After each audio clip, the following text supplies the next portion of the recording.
श्री कृष्ण कहते हैं, जो बीत गया उस पर विलाप कैसा, जो है उस पर अहंकार कैसा, और जो आने वाला है उसका मोह कैसा। जीवन में सब कुछ पा लेने के बाद भी अगर लोगों का अपने मन और इंद्रियों पर नियंत्रण नहीं है तो वे कभी संतुष्ट नहीं हो सकते। इसलिए अपने मन पर लगाम कसें। गीता के अनुसार जिस व्यक्ति ने अपने मन पर काबू पा लिया है वे मन में पैदा होने वाली बेकार की चिंताओं और इच्छाओं से भी दूर रहता है। इसके साथ ही अपने लक्ष्य को भी आसानी से प्राप्त कर लेता है।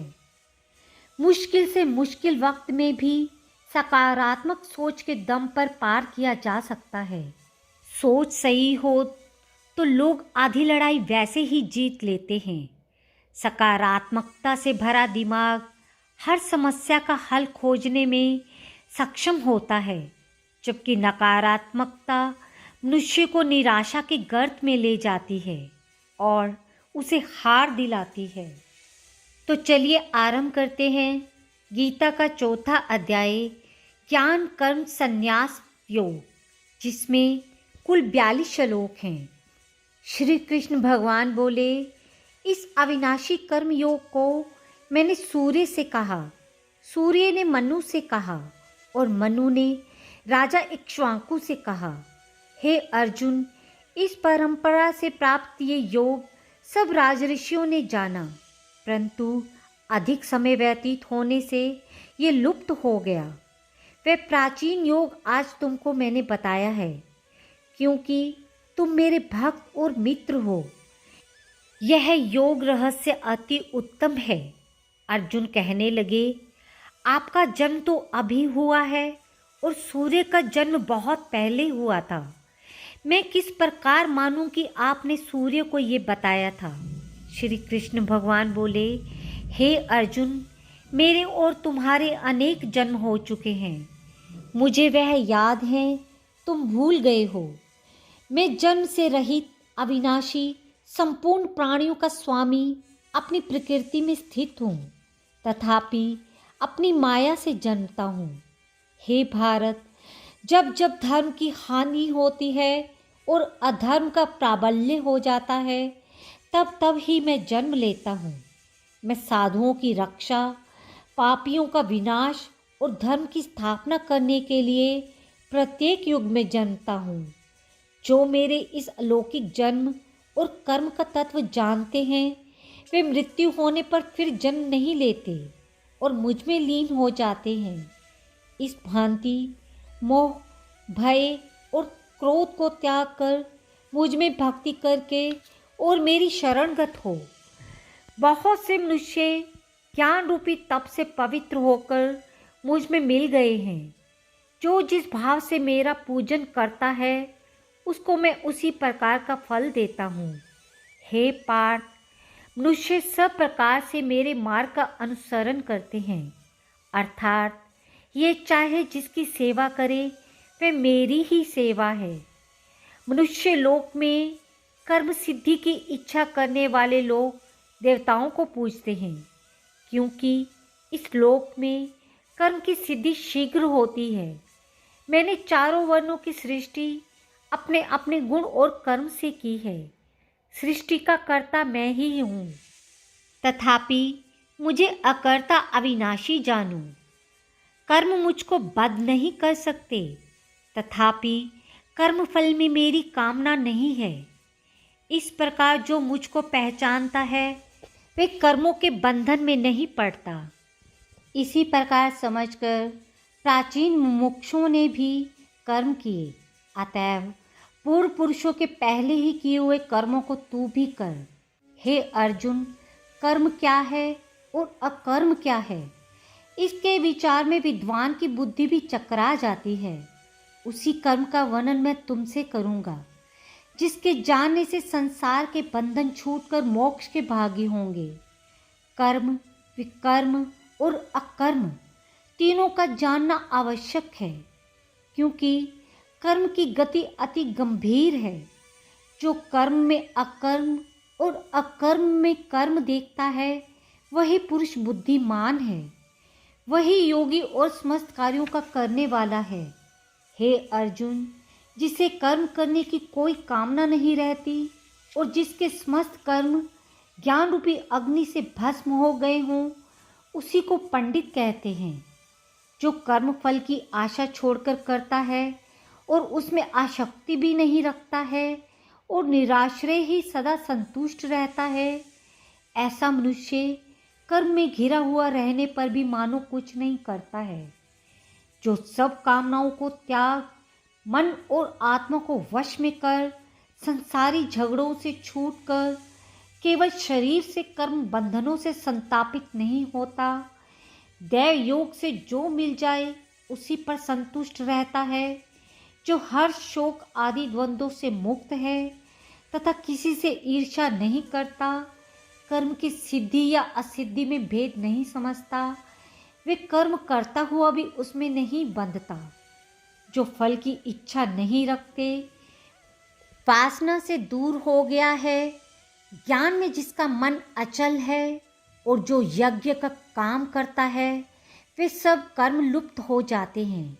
हवन करने का पदार्थ भी ब्रह्मा है, आहुति देने वाला भी ब्रह्मा है। इस प्रकार जिसकी बुद्धि में सब कर्म ज्ञानमय हैं, उसको ब्रह्मा प्राप्त होता है।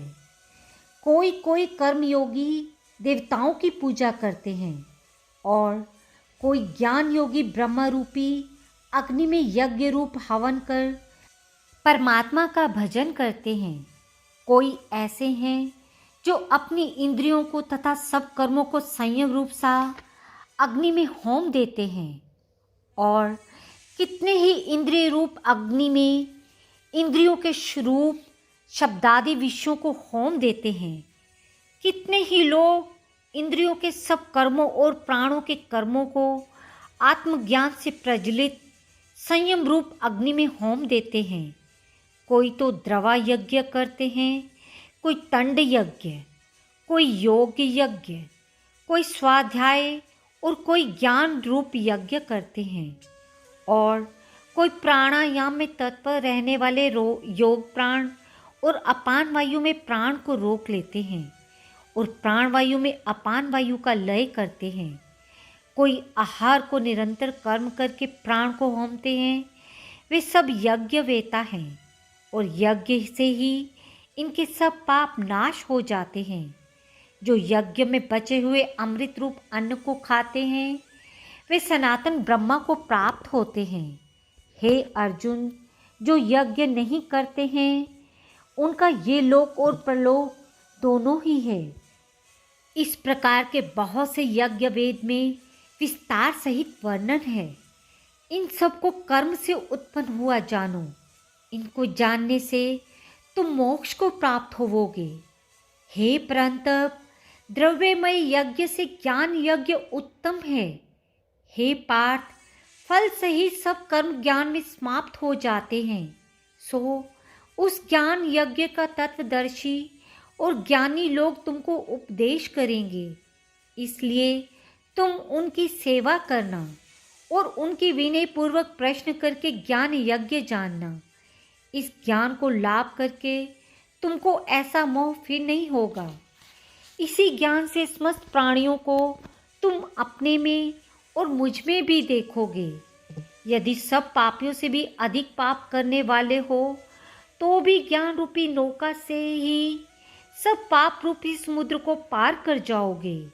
हे अर्जुन, जिस प्रकार प्रज्वलित अग्नि लकड़ी को जलाकर भस्म कर देती है, वैसे ही ज्ञान रूपी अग्नि सब कर्मों को भस्म कर डालती है। इस लोक से ज्ञान के समान पवित्र और कुछ भी नहीं है। ये ब्रह्मा बहुत काल पर्यंत कर्म योग से सिद्ध हुए पुरुषों को अपने आप ही प्राप्त होता है। जो श्रद्धावान पुरुष इंद्रियों को जीतकर ब्रह्मा में लगा रहता है, वह ज्ञान को प्राप्त करता है और ज्ञान को पाकर अल्प समय में शांति को पा जाता है।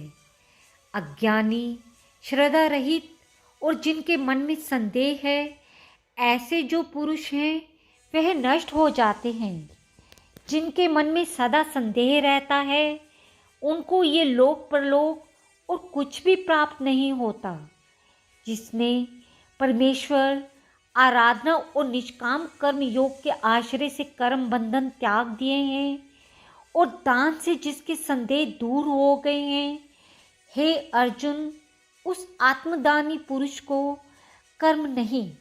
अतएव हे अर्जुन, अज्ञान से उत्पन्न हुए चित्त के इस संशय को ज्ञान रूपी तलवार से काटकर मेरे बताए हुए कर्म योग को करने के लिए प्रस्तुत हो जाओ। चौथे अध्याय की समाप्ति। राधे राधे। श्रीमद् भगवत गीता चौथे अध्याय का महात्म्य। भगवान बोले, हे लक्ष्मी, जो पुरुष गीता जी का पाठ करते हैं उनके स्पर्श मात्र से अधम देह से छूटकर मुक्ति को प्राप्त होता है। लक्ष्मी जी ने पूछा, हे महाराज, श्री गीता जी के पाठ करने वाले को छूकर कोई जीव भी मुक्त हुआ है? तब श्री भगवान ने कहा, हे लक्ष्मी, तुमको मुक्त हुए एक पुरातन कथा सुनाता हूँ। भागीरथी गंगा जी के तट पर श्री काशी जी नगर है। वहाँ एक वैष्णव रहता था। वह गंगा जी में स्नान करके श्री गीता जी के चौथे अध्याय का पाठ किया करता था। एक दिन वह साधु वन में गया। वहाँ बेरियों के 2 वृक्ष थे। उनकी बड़ी छाया थी। वह साधु वहाँ बैठ गया और बैठते ही उसको नींद आ गई। एक बेरी से उसके पांव लगे और दूसरी के साथ उसका सिर लग गया। वे दोनों बेरियां आपस में कांपकर पृथ्वी पर गिर पड़ी। पत्ते उनके सूख गए। परमेश्वर के करने से वे दोनों बेरियां ब्राह्मण के घर जा पुत्रियां हुई। हे लक्ष्मी, बड़े उग्र पुण्य कर मनुष्य देह मिलती है। फिर ब्राह्मण के घर जन्म ले उन दोनों लड़कियों ने तपस्या आरंभ की। जब वह दोनों बड़ी हुई, उनके माता पिता ने कहा, हे पुत्रियों, हम तुम्हारा विवाह करते हैं। तब उन दोनों ने माता पिता से कहा, हम विवाह नहीं कराती। इन्हें अपने पिछले जन्म की खबर थी। वे जाति में सुंदर जन्मी थी। उन्होंने कहा, हमारे मन में इच्छा है, परमेश्वर वह पूर्ण करे, तब बहुत भली बात है। उनके मन में यही इच्छा थी। वह साधु जिसके स्पर्श से हमारी अधम देह छूट गई, यह देह मिली है, वह मिले तब बहुत भली है। इतना विचार उन दोनों लड़कियों ने माता पिता से तीर्थ यात्रा की आज्ञा मांगी। तब माता पिता ने तीर्थ यात्रा की आज्ञा दी। तुमको परमेश्वर की आज्ञा है। तब उन दोनों कन्याओं ने माता पिता की चरण वंदना कर गमन किया। तीर्थ यात्रा करते हुए बनारस पहुंची। वहां जो देखा वह तपस्वी बैठा है, जिसकी कृपा से हम बेरी देह से छूटी हैं। तब दोनों कन्याओं ने चरण वंदना कर विनय करी, हे संत जी, धन्य हो, आपने हमें कृतार्थ किया है। उस तपस्वी ने कहा, तुम कौन हो? मैं तुम्हें नहीं पहचानता। कन्याओं ने कहा, हम आपको पहचानती हैं। हम पिछले जन्म में बेरियों की योनि में थी। तुम एक दिन वन में आए। तुमको बहुत धूप लगी थी। तब बेरियों की छाया तले आ बैठे।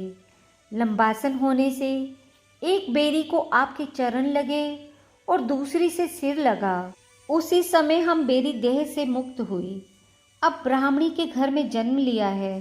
ब्राह्मणी हैं, बड़ी सुखी हैं। तुम्हारी कृपा से हमारी गति हुई। तपस्वी ने कहा, मुझे उस बात की खबर नहीं थी। अब तुम आज्ञा करो, तुम्हारी क्या सेवा करूं? तुम ब्रह्मा रूप उत्तम जन्म नारायण जी का मुख हो।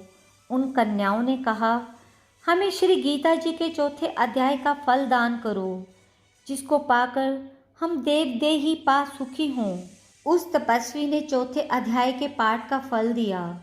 देते ही उनको कहा, तुम आवागमन से छूट जाओ। इतना कहते आकाश से विमान आए। उन दोनों ने देव देहिक पा बैकुंठ को गमन किया। फिर तपस्वी ने कहा, मैं नहीं जानता था श्री गीता जी के चौथे अध्याय का ऐसा महात्म्य है। वह मन वचन कर्म कर नित्य प्रति पाठ करने लगा। तब श्री नारायण जी ने कहा, हे लक्ष्मी, ये चौथे अध्याय का महात्म्य है जो तुम्हें सुनाया है। राधे राधे।